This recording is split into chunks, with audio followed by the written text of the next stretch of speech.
Mrs. Linda Roggenkamp, who we joined the same year in the Historical Society, didn't we? Yep, we did. And she's been our building committee chair for the last 5, 6, forever years. And so because of that, she's had to track different information on our history that the rest of us didn't have to track.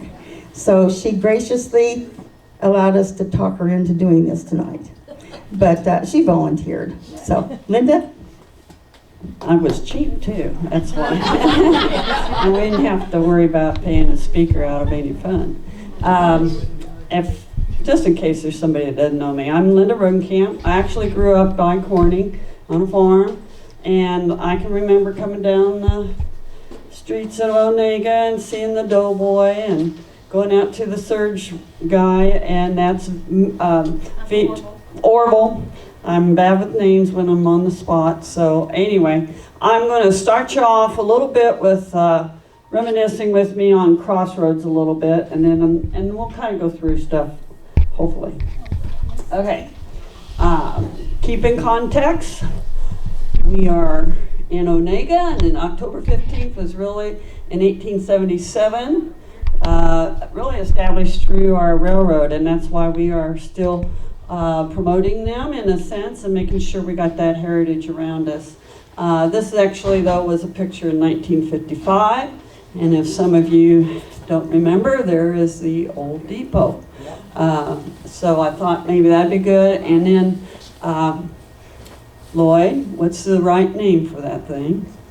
Train order board.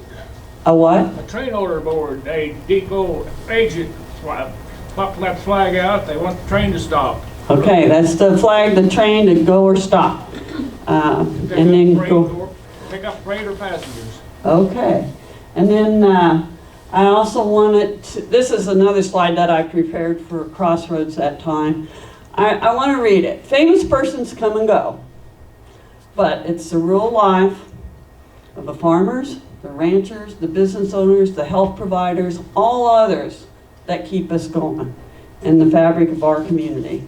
So I'll tell you what, when I was doing Crossroads, I hadn't heard of any of these people.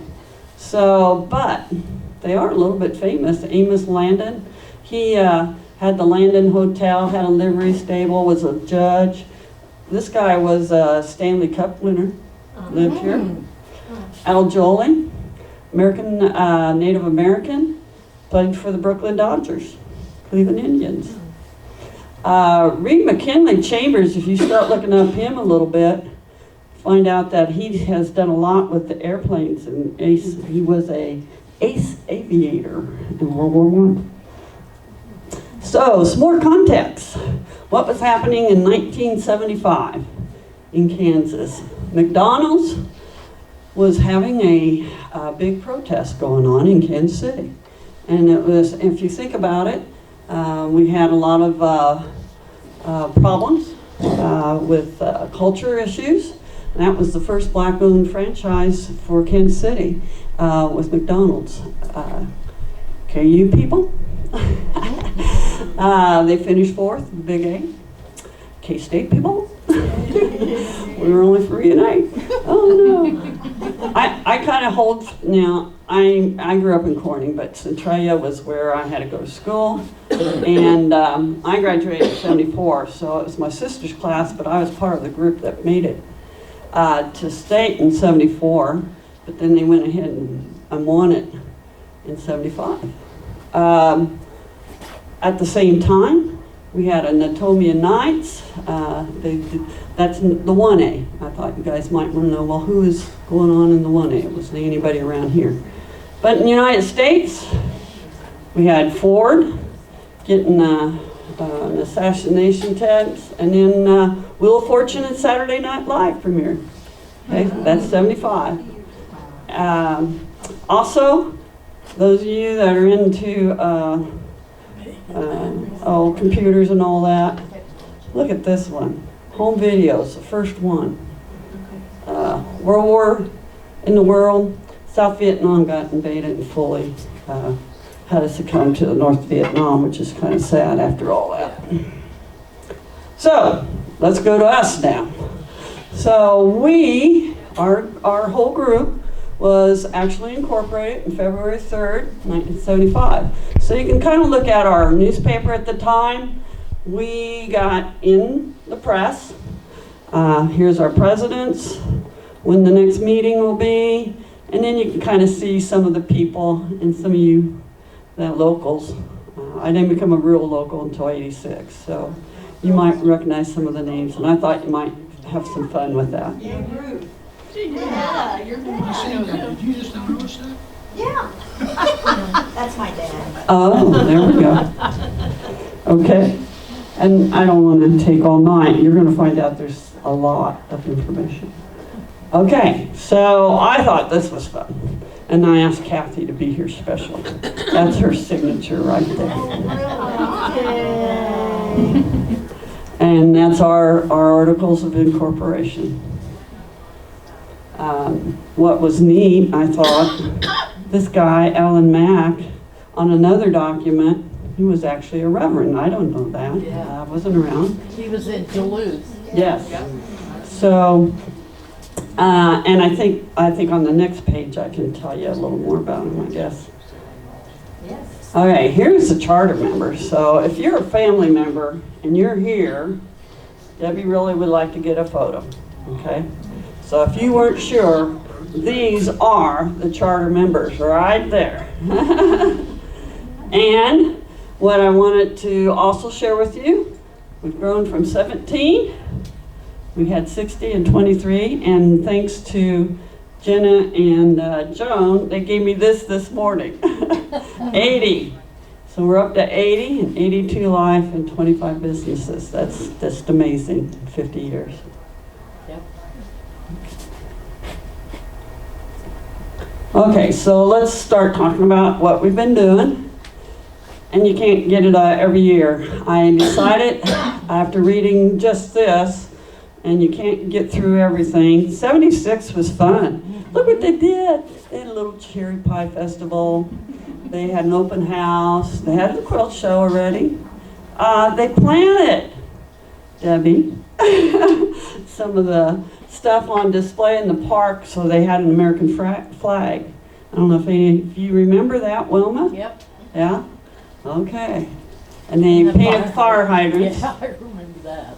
And so then, here we go. The major first thing they had was the log cabin, Kirky Grutzmacher.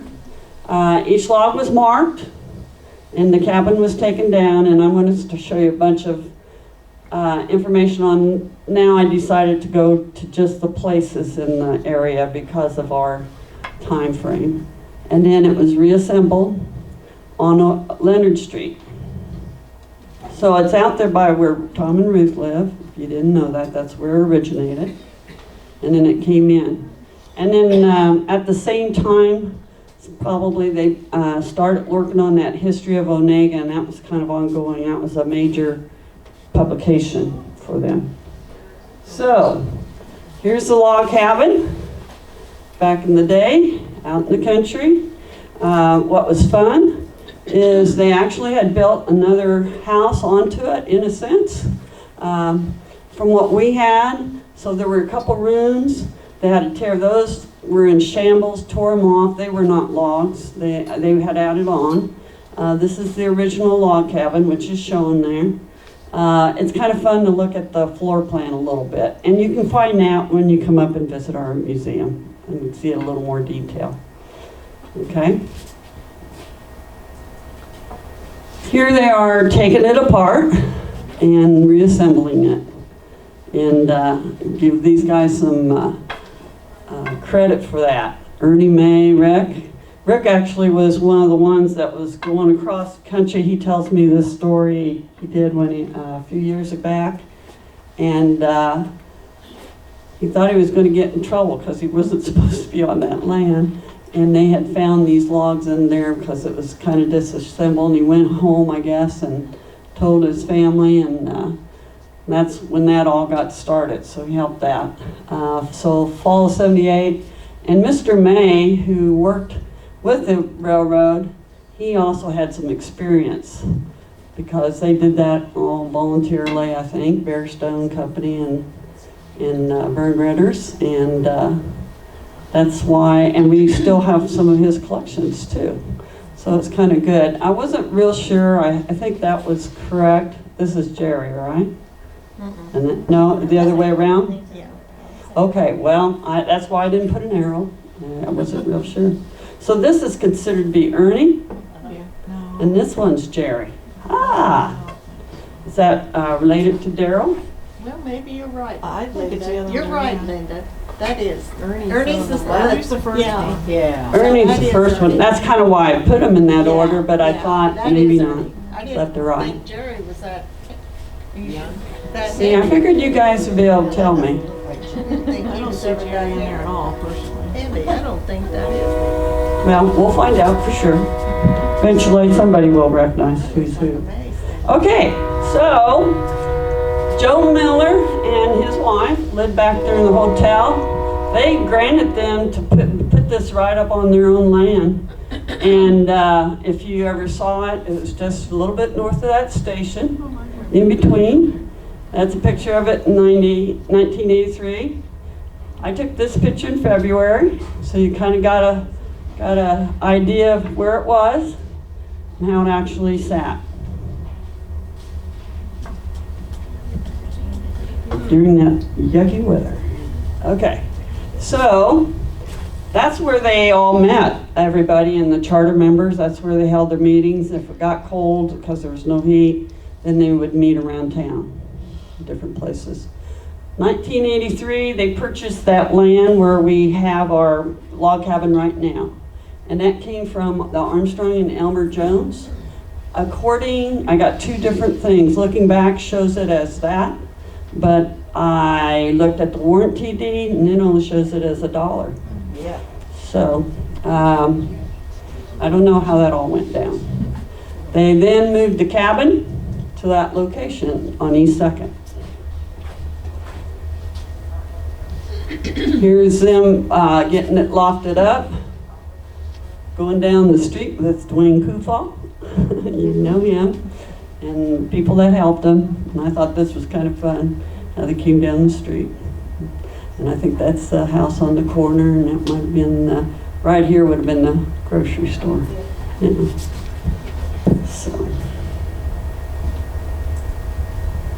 So this is the cabin, and the new roof then was installed later, but this is the cabin that the way it really kind of looked downtown. And as you saw in that other picture, they added this sign for a long time. That was the sign that was made by Leonard Ottman. We still have it. It's in the Morton building now.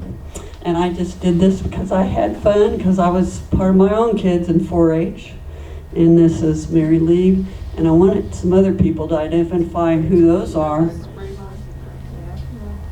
You know? Mary Lee and Dorothy Brymer, and I don't know who's hidden. I can't tell who the hidden person is either. So somebody might come up with that. But anyway, Dustin, Derek, and Laura, there you go. There they are. That looks just like them. Seems like yesterday, doesn't it? I remember that. And I guess I wanted to put some things out. Young people already were involved in the 4-H groups in the area. Okay, so Debbie knows I get on and on with the log cabin. So we put a new roof up here. That was David Martin. We restored it, and so they tore out the old logs. And if you ever come up and visit, I'll talk to you about it. Put some new chicken in. Our floor, the drainage, there was problems, so Tim Wilson came in and did that. That was in 23, and then the outside of the building too. There's part of Kurt putting in a floor.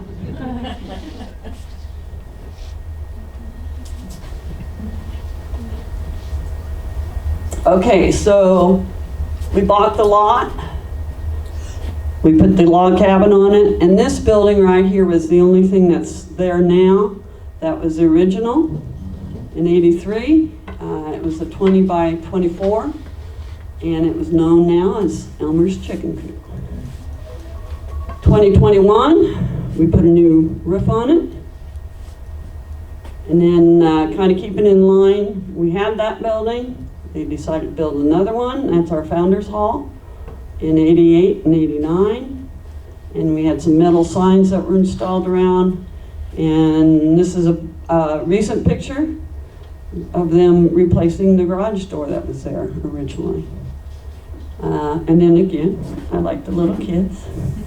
Here's a group of students visiting, and our new signs, I guess I wanted to emphasize.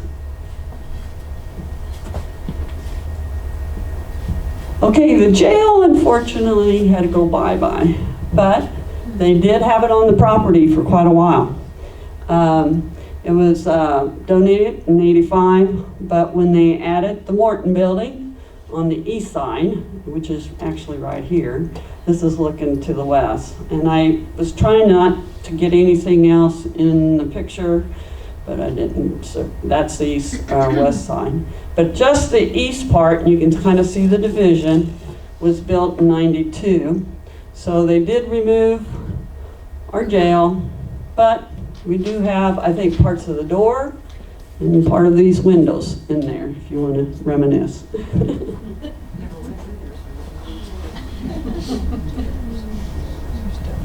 Next big project was to get, after the East Morton building was done, they did the caboose.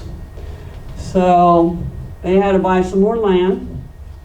They did that in 1995.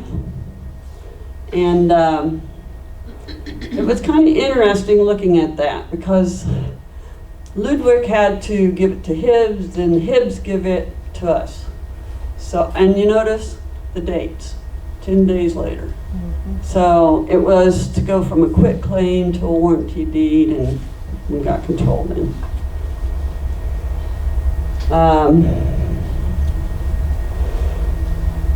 In 95 then, we were ready to accept the caboose, and that actually took them longer. I mean, it didn't just happen from April to August. There was quite a bit of deal with having to request it and going through and working with the people in the area. And I probably should have tried to find a picture of them moving it in, but I didn't get that far. And then we installed a sign there in 2017 right in front of it. Okay. The next big stuff was the railroad again. We came back and got some switch lights, and they also added on the East Morton building. I'll have a picture on that next one. And they had the sidewalks being built. Lloyd, you're part of this. 1990. Which one's the wigwam? Which one's the wigwam? Wigwag. Wigwag. I misspelled it. Ah. Okay, I'll correct it. All three of them are with the wigwag. Well, They all three are part of it. the ones over there by the cabin. there. Cabin. Yeah, that's the. I think That's a signal. Yeah, that's the wigwag over there. Okay. Okay. And the other one's a train order board by the depot. That's used to set down here by the depot. Okay. Listen down here in the corner. Yeah. Okay, so you know I can go up there and look and find out more history, and our caboose has lots of history on it. Okay, so then after all the train stuff, they added on the west side in 2001. So, you know, they did quite a bit in those 10 years of, well, between moving everything and building. The next thing was our three-legged windmill coming in about 2002. That was a general picture where they were, I think, helping with putting it up, or, oh, that was the blades getting secured and they fell down. And then we had a pole put in, that's Dale, and then that's today. And we restored that just this fall. So there's a lot of good history right there. And I wanted to note, because the cabin and windmill were used to promote the museum, we came up with this little logo. And we use it quite often. Started in 2021. We use it for our t-shirts and others. We do have a brand. And that was created right after our Crossroads exhibit came through because Addie Groff Luttrell had helped me with making those banners, and she came up with a logo that we could use for a brand if we need it on something. And it's all about, I don't know, printing and publishing and all that. So that's the way we got it. I didn't get a year for it though. Well, then we go to the other side of the property, and we had $1,000 that went to our cemetery. Just kind of let you know, we did do a lot of different things around the area, but I was trying to hone in on our own buildings. But we helped the cemetery. We even helped with the Doughboy, I think. Anyway, 97, Victory Schoolhouse came in. 99, it got repainted. C.A. Boswell dug up the flagpole out there and brought it in, and we got a bell tower built. I think David Martin helped with that, and I didn't put down people, there were several then. We had the roof stabilized. That was in 2017 from the inside because it was bowing. And then we painted it on the outside and put some guttering. So we did quite a bit of work on it also. And then just recent, I should have put summer of 2023, 22, Larry and Diane did a lot of work over there on that porch. Sorry about that. Should have recognized you. Okay. Well, everybody knows now verbally. Okay, and then we had the outhouse show up. On the Coulterman farm is where it came. I did give you some credit, Larry. There you go. You were putting the roof over there on it and helped with getting it painted. And then we put in a nice sign. Debbie helped with that. And I think, did that not come from our Indian reservation, Prairie Band? Prairie Band helped with that. That was one of the grants. So, and she helped with writing that and getting it all installed, and et cetera, et cetera. Okay. So we are going to go to the new building quick here. Actually, it was Wilma. You're the one that got us going and thinking maybe this is a dream we could all do. 2017. We formed our committee, and we met for the first time in March. And basically our main thing was that we looked around at all the lots and didn't think a new building could be built to the east of the West Morton building, or west of the West Morton building. I had several people, contractors, look at that. So we started looking into, well, maybe that lot to the east of us. And Vandenbergs were very gracious to work with us. So we, that was our main first building kind of thing. We're going to start doing that. And then we were starting to mill out stuff. This is Dale painting the garage on that. Think about it. We removed a bunch of stuff. Look at all the hedges we had too, just to get started. There's the old garage right there. There it is. They re-sided it, put a new roof on it. Here's our committee, and I was taking the picture. We have another one with me in it, and Debbie's out of it, so I put myself up there. I wanted to recognize Dale because he was there for quite a while, and then I guess I missed not keeping Linda in there. I'm sorry about that. She started as president with us. So here's the Heritage Hall briefly. Again, she was asking us, this was our groundbreaking, and we ended up getting the lots, and trees were removed in 21. Hartwick Construction started getting the pad ready. We put cement in it. Can you believe, a little bit over a year ago in November? And in January of last year, we had our frame already, and that'll be in our new pictures here. So here's what it looked before. Getting the logs and the pad ready, cement. It was bad in January of this year, and it was then even to get started. And then we had help in some of the inside. So, a lot of work, last few years, 7 years. But we did it. And we've got a pole. We're hoping to get the fire hydrants done, a little more rock. The outside's pretty well done. We're going to work on some landscaping, and then we've got the inside pretty much done. The flagpole was donated by who? The flagpole was donated through, give me the right name, Reeves, Bob, no. Robert. Ann? His mother donated it. Oh, okay, Ann Reeves, that's his mother. We're working on getting it lit correctly and all that, but it's, we're gonna put some railings up there. Yeah, we got that done, but we'll. So we can celebrate. Okay.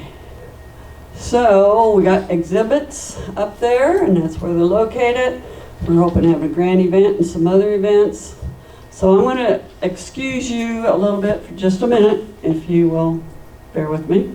I'm going to go out of that and let you look at our Facebook page. If it comes up, it always takes a little while. And I got to learn to be patient, or if this isn't going to work, it just won't work.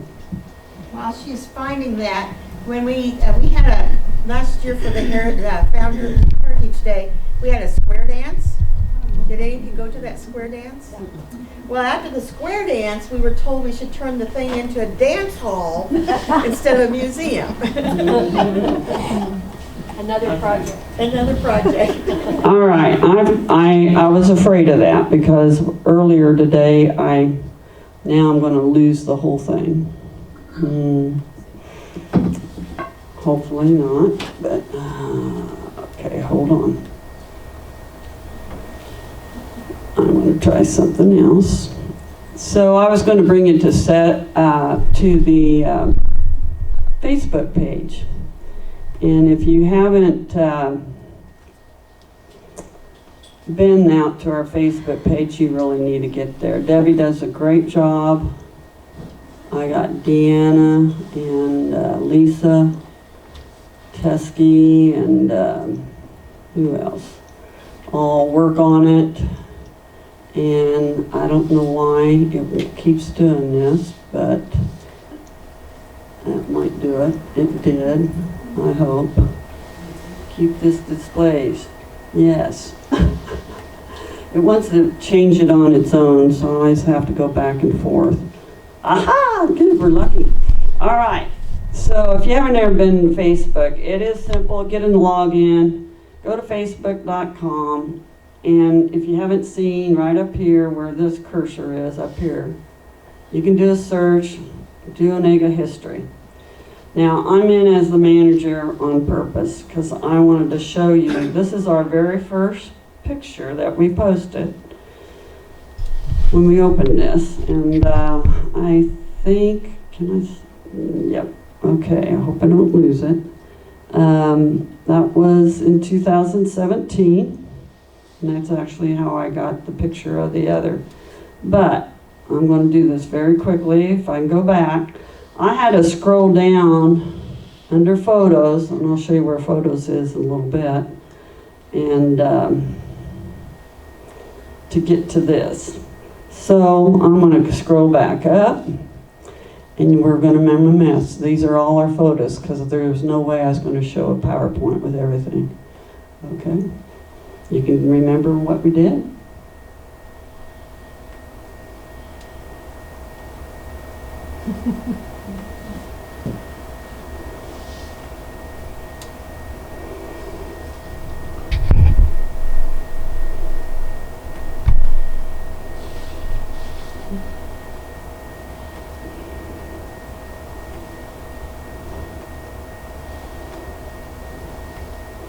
Earlier when you came in, you saw me scrolling down. That's all I was doing.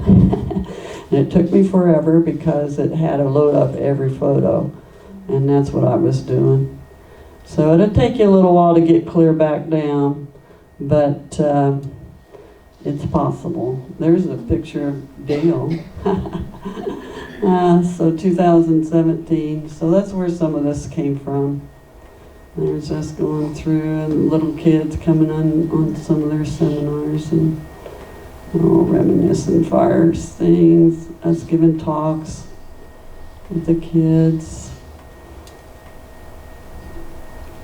Hey, there's a moving in the picnic table to keep it out of the arm's way.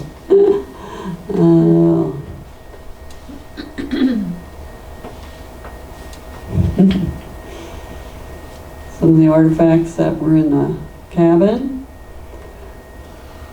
There's days past. There's some current events. Oh, there's old Roggenkamp. Yep. Yep, some workshops, Debbie and I, the sewing machines. Yeah. I don't know how much you want me to scroll through, but it's kind of fun. So I think I'll slide it on up. I just know we can't, but time we got. Or do you guys enjoying this? Should we move on? I'll show you. If you go to the top of your page, don't forget to, down here, you can go find all your posts. But go under photos and scroll down and you can see everything that we've done. And there's no point in me doing through everything, okay? That took care of a lot of years right there. Okay, so let's head back.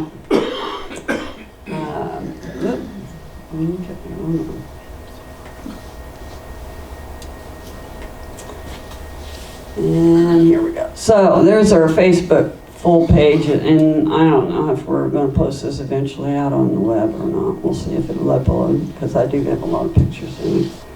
Okay, so back in 2020, this was our vision statement. We were thinking maybe we were going to have to go for some grant monies, and that ended up being a real headache, but we had to have some vision, and I thought, well, that's still good.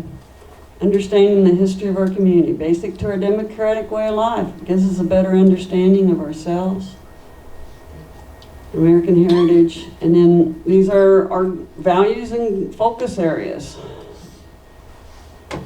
And that hasn't changed. So I made this for our Crossroads exhibit, and I thought it was still pertinent. Potawatomi County always has been showing an increase in population. I still feel like that's going to happen, especially with COVID. A lot of the city people came out here. They still will. But we were kind of on a downswing. I think we're going back up. This was 220, and they were predicting where we were. That's the U.S. Census. But if you look around our community, we've got a new grocery store, our co-op's thriving, our hospital's thriving. Change is happening. What will the future hold for all of us? That's what the Crossroad theme was, and it still is. So, here's the future. Grand opening, save the date. And that'll be on Flag Day. That's our goal. We hope so. Thank you for being a part of the past, present, and future. That's it. All right.